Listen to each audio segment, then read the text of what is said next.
아주대학교 2015학년도 수시대비 모의고사 문제 보겠습니다. 아주대는 이번 모의고사에서도 350자에서 400자 분량의 단답식 4개 문항을 출제를 했습니다. 지난해와 별다른 변화가 없을 것임을 예고를 하고 있고, 문제 1번에서는 기하와 전통적인 농사법을 주제로 해서 2개의 제시문을 연계해서 완성된 글을 쓰는 것, 그리고 문제 2번에서는 타당성을 검토하는 그런 문제를 출제를 했고, 여기 두 번째는 다소 타당성의 검토 부분에서 추론적 사고를 요구를 하고 있습니다. 그리고 문제 2번의 역시 2개 문항에서는 도표에 대한 해석과 그리고 제시문의 입장을 토대로 해서 주어진 현안의 원인을 분석하는 문제를 출제를 하고 있습니다.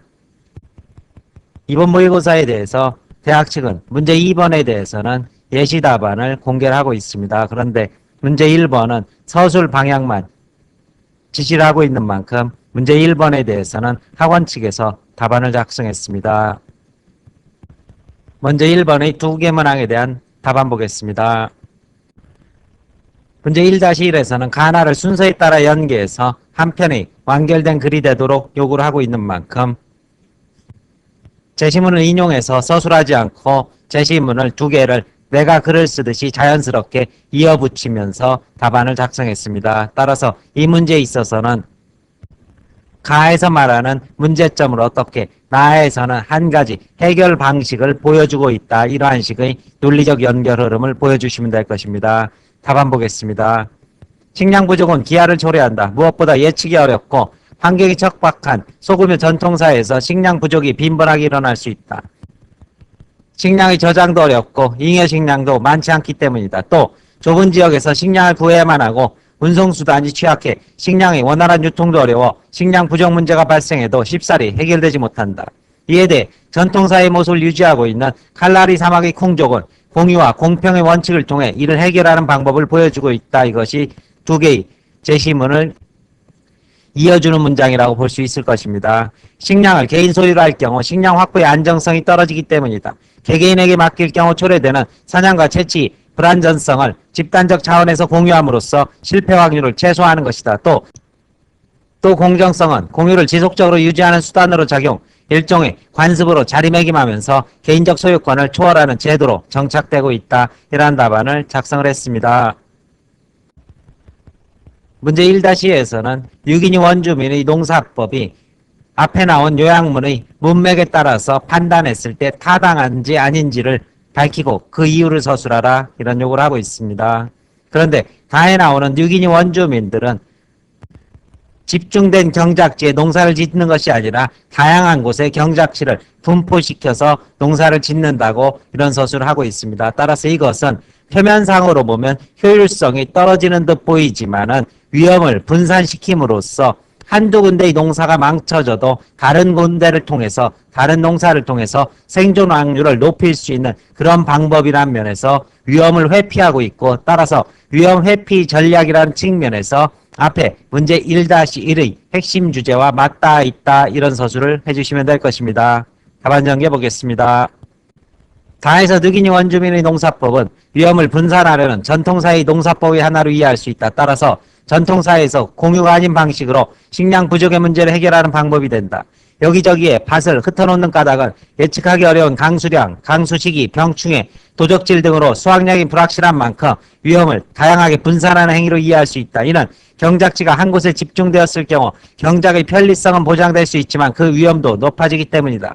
집중적인 경작은 높은 수확률을 보장할 수도 있지만 반대로 자연재해 피해 등도 집중되면서 수확 자체가 아예 어려울 수도 있어 위험이 동반된다. 이에 비해 분산 경작의 경우 다소 수확률이 떨어지더라도 일정 지역의 농사를 망쳐도 다른 곳에서 이를 보완할 수 있는 완충장치가 있어 생존이 위협받는 일은 없기 때문이다. 이러한 답안을 작성을 했습니다. 문제 2번 보겠습니다.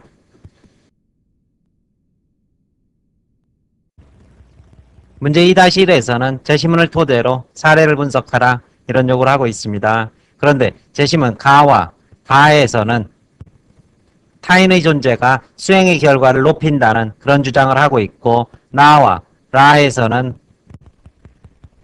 과제의 난이도가 높다면 타인의 존재는 오히려 수행 능력을 낮추게 된다. 이런 주장을 하고 있습니다. 따라서 가와 다의 주장으로 프로 당구의 경우를 그리고 나와 라의 경우로 초보자의 경우를 분석해 주시면 될 것입니다.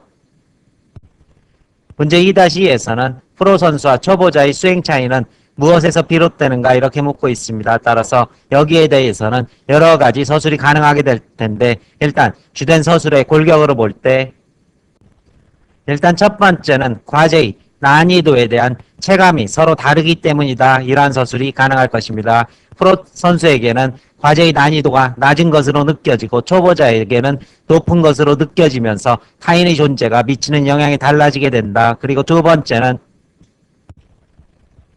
타인의 존재는 우세한 반응을 더 우세하게 하는데 프로 선수에게는 성공이 우세한 반응이고 그리고 초보자에게는 실패가 우세한 반응이 될 수 있기 때문이다. 그리고 세 번째는 타인의 존재는 불안 그리고 주의 분산 이런 요소들을 수반하는 만큼 이것이 미치는 영향이 서로 다르기 때문이다. 이런 식의 분석이 모두 가능하다고 볼 수 있을 것입니다. 답안 정해 보겠습니다. 2-1입니다. 제시문 가와 나는 타인의 존재가 개인의 수행 성과를 높인다는 결과이고 나와라는 과제 난이도가 높은 경우에는 타인의 존재가 개인의 수행을 저해한다는 결과이다. 사례에서 프로당구 선수의 연구 결과는 타인의 존재가 개인의 수행을 높인다는 가와 다의 입장을 지지하는 결과이다. 왜냐하면 프로당구 선수에게는 당구공 맞추기 과제의 난이도가 상대적으로 낮기 때문에 이 경우 혼자 있을 때보다 타인이 존재할 때 더 나은 성과를 보이기 때문이다. 반면 사례에서 초보자들의 연구 결과는 타인의 존재가 혼자 있을 때보다 수행을 방해한다는 제시문 나와 라의 입장과 일치하는 결과라고 볼 수 있다. 왜냐하면 초보자에게는 당구공 맞추기 과제의 난이도가 상대적으로 높기 때문에 이 경우 혼자 있을 때보다 타인이 존재할 때 더 낮은 수행 성과를 보이기 때문이다. 이런 답안을 제시를 하고 있습니다. 2-2입니다. 프로 선수는 초보자에 비해 더 나은 수행을 보이며 특히 타인이 존재하는 경우에는 혼자 칠 때보다 더 나은 성과를 보인다. 이에 비해 초보자는 프로 선수보다 더 낮은 수행을 보이며 특히 타인이 존재하는 경우에 더 낮은 성과를 보인다. 이런 수행에서의 차이는 동일한 과제의 난이도가 프로 선수와 초보자에게 다르게 지각되기 때문인데 프로 선수에게는 단순하고 쉬운 과제가 초보자에게는 복잡하고 어려운 과제로 보일 수 있으므로 타인의 존재가 미치는 영향이 달라지는 것이다. 이런 답안을 작성할 수 있으며 동시에 대학 측에서는 기타 1, 2, 3을 두고 있습니다. 첫 번째는 타인의 존재는 개인에게 우세한 반응을 더 우세하게 하기 때문이다. 프로 선수에게는 성공이 우세한 반응이고 초보자에게는 실패가 우세한 반응이다. 타인의 존재는 어려운 과제의 경우 평가에 대한 불안을 유발하기 때문에 수행을 저하한다. 따라서 초보자는 어려운 과제에서 수행이 저조하다. 타인의 존재는 주의를 분산시키므로 쉬운 과제에서는 영향을 미치지 않으나 어려운 과제에서는 수행을 방해할 수 있다. 이런 식의 서술이 모두 가능하다고 덧붙이고 있습니다. 설명 마칩니다.